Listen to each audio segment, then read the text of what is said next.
তা কাজে লাগিয়ে যদি কর্মে যুক্ত থাকে সে হচ্ছে বিশিষ্ট ব্যক্তি। যেভাবে এই সাধুও কিন্তু তার কর্মেন্দ্রিয়কে সেই ওষুধভাবে মনে করছিল না, সৎভাবে কাজে লাগাচ্ছিল, শুধু মহিমা সে মনে মনে চিন্তা করছিল এবং যে ভগবানকেই ধন্যবাদ দিচ্ছিল। না জানি ভগবান কত সুন্দর, ভগবানের কি মহিমা, কত সুন্দরভাবে তাকে সৃষ্টি করেছে, সৃজন করেছে।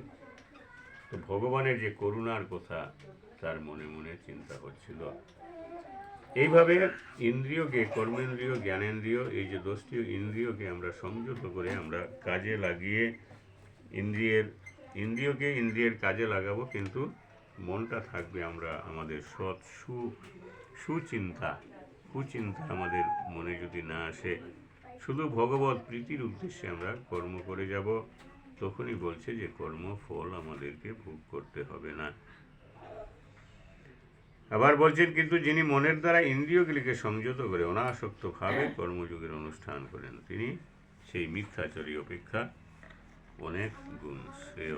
অর্থাৎ ইন্দ্রিয়গুলিকে সংযত করে কর্মযোগ অনুষ্ঠান করা, যে কর্ম আমরা যুগ হিসাবে আমরা অনুষ্ঠান করব। যুগ মানে হচ্ছে, যুগ শব্দের অর্থ একের সঙ্গে অন্যের মিলন। এক আর একে যোগ করলে 2 হয়, 2 একে যোগ করলে 3 হয়, মানে 2-এর সঙ্গে 1 যুক্ত হয়। তো এই যে যুগ হচ্ছে আত্মার সাথে, পরমাত্মার সাথে আত্মার যে মিলন, যুক্ত হওয়া, সেটি হচ্ছে যুগ। আমাদের আত্মা যেন পরমাত্মার সঙ্গে মিলিত হওয়ার জন্য যে কর্ম করা হয় সেটি হচ্ছে যুগ।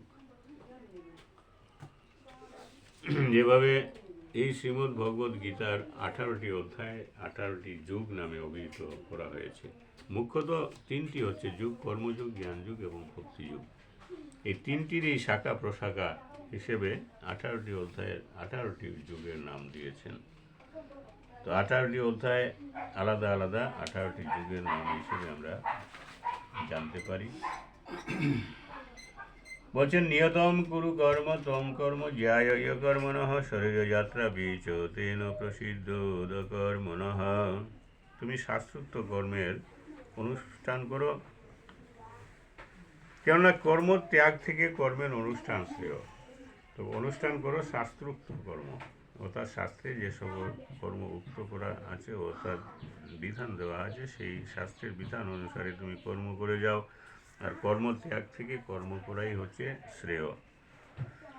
কর্ম না করে কেউ দেহযাত্রাও নির্বাহ করতে পারে না, যে আমি কর্ম করলাম না, আমি বসে রইলাম। আসলে কিন্তু কর্ম না করে আমরা ক্ষণকালও থাকতে পারি না। আগের শ্লোকে বলা হয়েছে, আমরা যদি বসে আছি তবুও কিন্তু কর্ম করছি।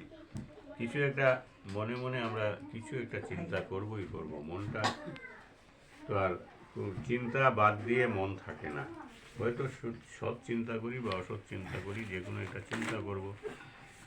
যজ্ঞার্থাৎ কর্মণ অন্যত্র লোক অয়ম কর্ম বন্ধন তদর্থম কর্ম কৌন্তেয় মুক্ত সঙ্গ সমাচর। অর্থাৎ যজ্ঞের জন্য তুমি কর্ম করো, অন্যত্র অন্য কর্ম হচ্ছে কর্মবন্ধনের কারণ। তদর্থম কর্ম কৌন্তেয় মুক্ত সঙ্গ সমাচর। অর্থাৎ বিষ্ণুর প্রীতি সম্পাদনের জন্য কর্ম করা উচিত।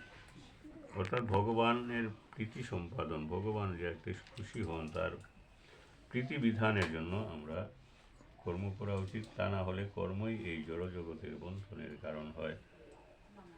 বলছেন, তাই কন্তেয় ভগবানের সন্তুষ্টি বিধানের জন্য কেবল তুমি তোমার কর্তব্য কর্ম অনুষ্ঠান করে যাও, এবং এভাবেই তুমি সর্বদা বন্ধন থেকে মুক্ত থাকবে এবং